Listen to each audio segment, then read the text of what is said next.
গানে গল্পে যদি বন্ধুত্বের আড্ডা দেখতে হয় তাহলে আজকে আপনাদের জিও বাংলার জলি কথাটা কিন্তু দেখতেই হবে। তাহলে চলুন দেখে নেওয়া যাক আজকে কারা রয়েছে আমাদের সাথে। আর আজকের এই ভিডিওটি নিবেদন করছে শাহেনশাহ শাড়ি ও পাঞ্জাবের রকমারি হাট।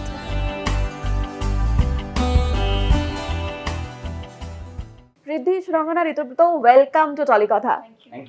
Thank you. আচ্ছা, প্রথমেই বলবো এখানে অনেক চা সব রাখা রয়েছে। আচ্ছা, দুটো চা দুটো বিস্কুটে তিনজনের হবে? না, ওদের দুজনের তো হয়ে গেছে মোটামুটি। আমি এখন দেখছি যে আমার সাথে যদি একটা চায় কেউ কোয়ার্টার করে বলো না, একটু কাটিং চাই যদি আমার সাথে কেউ করতে চায়, সেটারই আমার কিরকম একটা মনে হচ্ছে এটা আমার একটা মানে দীর্ঘ অনেকদিন ধরে আমি ওপেন অ্যাপিল রাখছি যে আপনারা কেউ চা আমার সঙ্গে শেয়ার করবেন কিনা, এরকম একটা অবস্থা আর কি। রিয়েল লাইফে কতটা এই পিওনের দায়িত্বটা পালন করতে হয়েছে? পিওনের দায়িত্বটা ঠিক পালন করতে হয়নি, কিন্তু একটা মানে কথার ব্যাংক হিসেবে ছিলাম আর কি। কিন্তু ওদের প্রেমের একদম শুরুর দিকটায় বিভিন্ন রকম সমস্ত যেটাকে অ্যান্টিসিপেশন বলে, যে প্রেমটা হবে হবে করছে, এরকম একটা সময় আমি বেশ একটা মানে কমেন্ট্রি করছিলাম আর কি, যে আপনারা এখন দেখতে পাচ্ছেন যে রীতি যাচ্ছি সুরঙ্গনার পাশে চিঠি নিয়ে, এইরকম একটা জায়গায় ছিলাম। পিওনের কাজটা খুব একটা করতে হয়নি, কিন্তু মানে এটা আসলে দেখতে খুব ভালো লেগেছে এবং আমার খুব মানে জোকস অ্যাপার্ট আমার খুব মনে হয় যে এটা একটা খুব মানে মেমোরেবল একটা গল্প। যে গল্পটা মানে দেখো, সত্যি কথা বলতে হয়তো আমাদের জেনারেশনের পর আর কেউ চিঠি ব্যাপারটা দিয়ে প্রেমের এই ইনিশিয়েশনটা হবেই না বা হয়নি হয়তো। So it's a very nice story. কারণ আমরা একটা খুব ট্রানজিশনাল ফেজে বড় হয়েছি, যেখানে আমরা সঙ্গে সঙ্গে হাতে মোবাইল ফোন পেয়ে যাইনি, সঙ্গে সঙ্গে কম্পিউটার পেয়ে যাইনি। আমরা বই পড়া, বন্ধুদের সাথে আড্ডা দেওয়া, এই চিঠি লেখা, ওর একটু ওল্ড স্কুল রোম্যান্স এটা ছিল আমাদের। So it's a very nice story এবং আমার খুব ভালো লাগে যে এই গল্পটার একটা সাক্ষী আমরা অনেক বন্ধু বান্ধবরাই আমরা রয়েছি আর কি। It's a very sweet story, যে এই রকম একটা গল্প আমরা এই মিউজিক ভিডিওটাতেও দেখতে পাচ্ছি। তা তোমাদের সোশ্যাল মিডিয়ায় বেশ অনেকদিন আগে আমি একটা দেখেছিলাম যে তোমরা আবার সবাই অডিশন দিচ্ছ, বন্ধু বাইলেনের অডিশন। তো সেইটা যদি আবার ধরো রিক্রিয়েট করতে হয় কিরকম লাগবে, বা তোমরা কি নিজেদেরকেই কাস্ট করতে চাইবে যদি তোমরা ডিরেক্ট করো বা অন্য কেউ? আবার আমি ওখান থেকে মানে ওপেন টি বায়োস্কোপের একটা ওই 8 বছরের একটা মানে কমপ্লিশনের জায়গা থেকে একটা পোস্ট করেছিলাম, যে কেন ছবিটা প্রথম নাম ছিল ওপেন টি মানে বন্ধু তারপর ওপেন টি বায়োস্কোপ হয়। তো আমরা যদি একটা এরকম করা যায়, যদি একটা সিকুয়েল হয়, যেটা সিকুয়েলের গল্প আমার ভাবা ছিল আর কি, যে এটা সবাই বড় হয়ে গেছে কিন্তু ইন্টারেস্টিং ভাবে একটা ওয়ান লাইনার ভেবেছিলাম।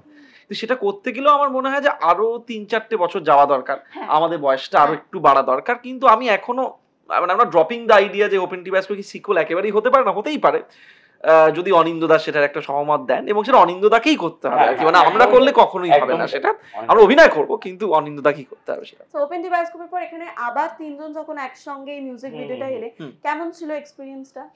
আমাদের আসলে এমনি যখনই দেখা হয় এত আড্ডা হয়, এবং নিতিনদার, আত্মদীপদা ওরা গল্পটাও ওরকম ভাবেই রেখেছে, সাজিয়েছে এক্স্যাক্টলি, আড্ডা মারছে, একদম নর্মাল একটা বন্ধুত্বের মুহূর্ত আর কি।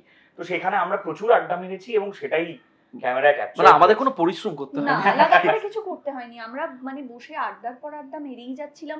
কখন যে ক্যামেরা রোল করেছে, কখন কাট করেছে আমরা জানি না, আমাদেরকে বরঞ্চ বলতে হয়েছে আচ্ছা একটু বাদিকে সরে, একটু বাদিকে সরে, কারণ আমাদের কানেই ঢুকছে না কথাগুলো, আমরা এত চুটিয়ে আড্ডা মারছি। হ্যাঁ মানে আমাদের জন্য হচ্ছে গুড ডে আউট। হ্যাঁ, ভেরি গুড।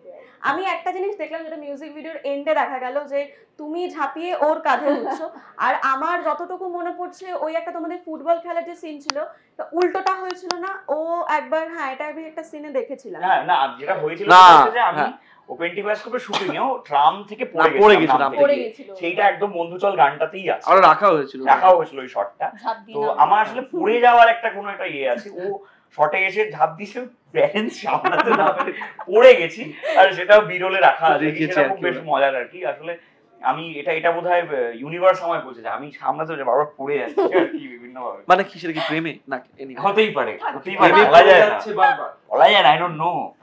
আমি যতগুলো ইন্টারভিউ এর আগে হয়েছে মানে আমি শুনছিলাম যে সবাই না ওকে বলছে যে ওর মাসে মাসে, বছরে বছরে, সপ্তাহে সপ্তাহে গার্লফ্রেন্ড চেঞ্জ হয়। মানে গার্লফ্রেন্ড এইটা টার্মটা ভুল হয়ে গেছে, গার্লফ্রেন্ড বলতে পারবে না, কি চেঞ্জ হয়? বান্ধবী, বন্ধু, কফি খেতে যাওয়ার লোকটা, ওই দুটো চা দুটো লোকটা বদলে যাচ্ছে, চার বিস্কুটটা আছে, এইরকম। মানে এটা সত্যি ঘটনা? হ্যাঁ, এটা বানানো না, ঘটে, তাই কি ঘটে সব সময়? হ্যাঁ তাই ঘটে। আমি এবার জিও বাংলার কাছে এইটা নিয়ে একটা এরকম একটা এটা ইয়ে করা, একটা স্টিং অপারেশন করা যে কি হচ্ছে। কোনো মানে নেই। এটা তোমরা করো এই স্টিং অপারেশন। দেখো আমরা যদি ব্যাপারটা এরকম ভাবে খুঁজতে যাই তো তোমার মুখ থেকে কবে আমরা এরকম ভাবে শুনবো? এটাও তো একটা ব্যাপার যে এক্সক্লুসিভলি তোমার মুখ থেকে এরকম আসে যে ঋতব্রত এর সাথে প্রেম করছে। যেদিন করব সেদিন আমি একদম ডেকে সবাইকে একদম প্রেস কনফারেন্স করব। ভয় পেও না। স্যার তোমাদের তো অনেক ছোট থেকে বন্ধুত্ব, তো একে অপরের সিক্রেট নিশ্চয় জানো। সুরঙ্গনা তুমি একটু দুজনের সিক্রেট রিভিল করো। এই দুজনের যদি সিক্রেটই হয় কেন রিভিল? আমরা জানি না, যেটা তুমি জানো।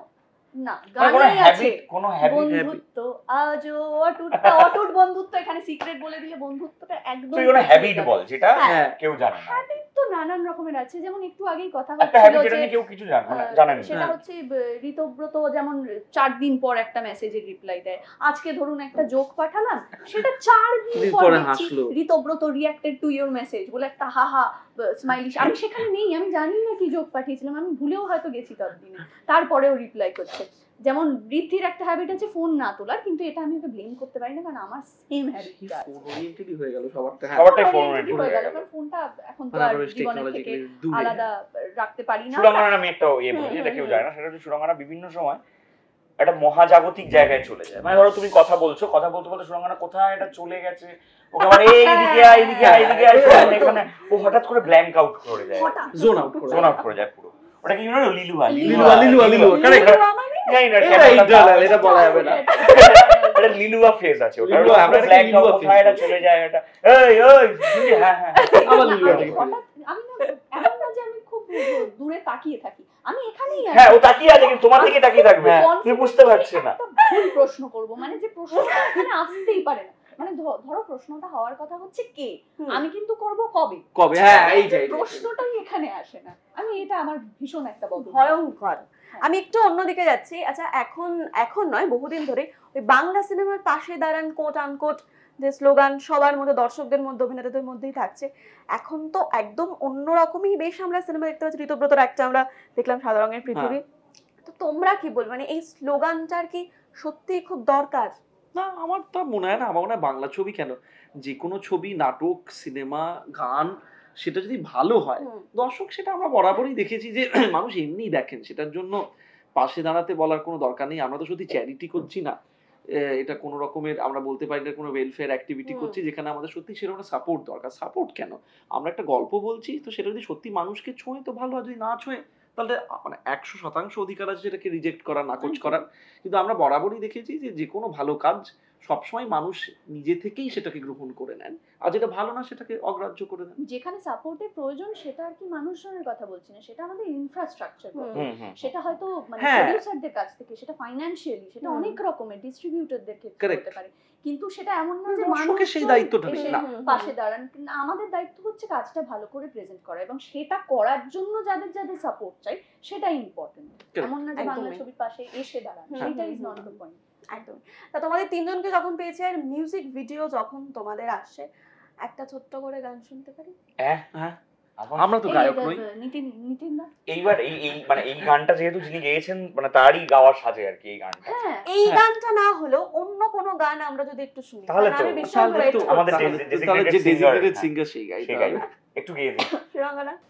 তোমাকে ভালো লেগেছে তাই তোমার দালান জুড়ে আঁকলাম এক নদী ভরা স্থান, তোমাকে মনে ধরেছে তাই পুরনো খাতায় লিখে রাখলাম নতুন প্রেমের গান। এইটাই কিন্তু মিউজিক ভিডিওটা, পুরনো খাতায় লিখে রাখলাম নতুন প্রেমের গান in a different way. Exactly. আচ্ছা এবার আমরা একটা ছোট্ট করে গেম খেলবো যাতে ব্যাপারটা আরেকটু অন্যরকম হয়। আচ্ছা এখানে একটা চিটস রয়েছে, অনেকগুলো চিট রয়েছে। আচ্ছা 7টা রয়েছে। এখানে প্রত্যেক পার্সোনালিটির নাম রয়েছে। তোমরা তাদের ডায়লগ বলতে পারবে না, শুধু এনাক্ট করে দেখাতে হবে, আর কিছু হ্যাবিটস বা হবি কিছু দেখাতে পারো। ঠিক আছে, কিন্তু বলতে পারবো না না। ওকে তো শুরু কর। ধরো আমরা কেউ দেখবে না, কিছু করতে হবে না। ও ওই কিছু বলতে পারবো না, ডায়লগ বলতে পারবি না, মানে কিন্তু কথা বলতে পারবো, কথা বলতে পারবি, কথা বলতে পারবে, অ্যাক্ট করতে পারবে। ঠিক আছে, এটা সংক্রান্ত কিছু বলতে। হ্যাঁ লিলুয়া। ও এইটা একদম হাতে কি বলতে পারবো সেটা বলো আর কি। সুরঙ্গনা। ঠিক আছে, তাহলে আমরা উত্তরটা পেয়ে গেছি। এটা আমার উচিত ছিল একটা। হ্যাঁ দেখি এই দেখবে না না দেখছিলাম এই রে আচ্ছা কি ডায়লগটা একটু বলা যায় মুখে ডায়লগ ছাড়া কি মানে কোনো শব্দ আমি কিন্তু খেলাটা এতটাও সোজা করিনি ওরা যেটা করে ফেলছে দেখি ডায়লগ বলতে পারবো না ডায়লগ বলতে পারবি না আচ্ছা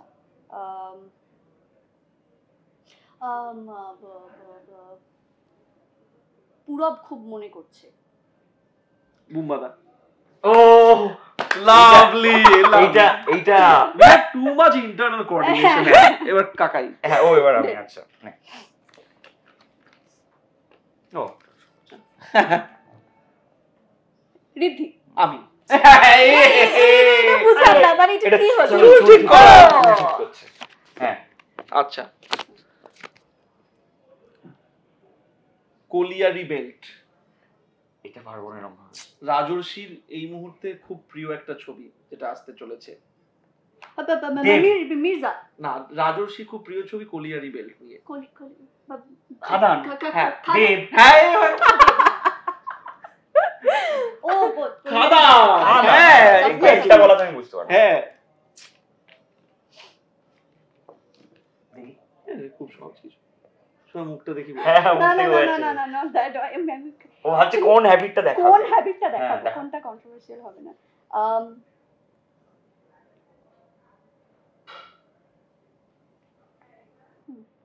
পরমদা বাহ নাইস আরে আমরা এটা তো হবে we all have মানে আমাদের এটা nice। দারুণ দারুণ এটা এটা খুব ভালো দেখি যখন এটা খুব ভালো এটা খুব এবারটা ভালো তাকানো একদম হ্যাঁ হ্যাঁ ওইটা কারেক্ট Pure। ভেরি নাইস এটা আমি এটাই ভয় পাচ্ছিলাম এটা কি করে হবে হ্যাঁ আচ্ছা এইটা আমি চেঞ্জ করে দিই কেন না তুলেছি যখন দেখা হ্যাঁ কি হয়েছে এটা আমি পারফেক্ট আছে দেখাও এটা কি করে না দেখাবো ঠিক আছে দেখাও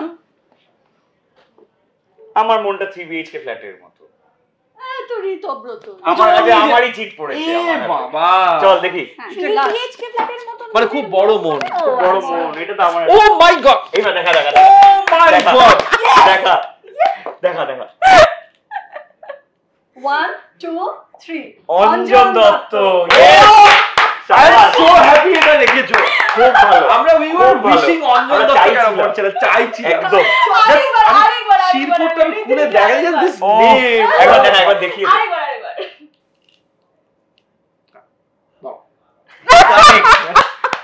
দারুন দারুন দারুন দারুন এত সুন্দর আর তোমরা এবার আর কি বলবো বলো নিজেদের মিউজিক ওই যে সুরঙ্গ আমাদের তিনজনের একসাথে একটা খুব মজার কাজ হয়েছে একটা মিউজিক ভিডিও যেটা নিতিন দা মিউজিক্যাল লয়ারের ইউটিউব চ্যানেলে আপনারা দেখতে পাবেন 2 চা 2 বিস্কুট এবং সেখানে ওপেনটির পর রিদ্ধি আমি এবং ঋতব্রত একসঙ্গে ক্যামেরার সামনে কাজ করেছি ভীষণ মিষ্টি একটা গান আপনারা অবশ্যই দেখুন এইটুকুই বলার যত ইন্ডিপেন্ডেন্ট মিউজিক সিনারিও আরো বুম করবে তত মিউজিক ইন্ডাস্ট্রির জন্য ভালো আপনারা প্লিজ দেখুন thank you thank you so much আর দর্শকদের এবার বলবো যে এরকম আরো অনেক চলে কথা নিত্য নতুন এপিসোড দেখতে গেলে প্রত্যেক শনিবার নজর রাখতে হবে জিও বাংলার পর্দায় ঠিক সন্ধ্যে 6টায় নমস্কার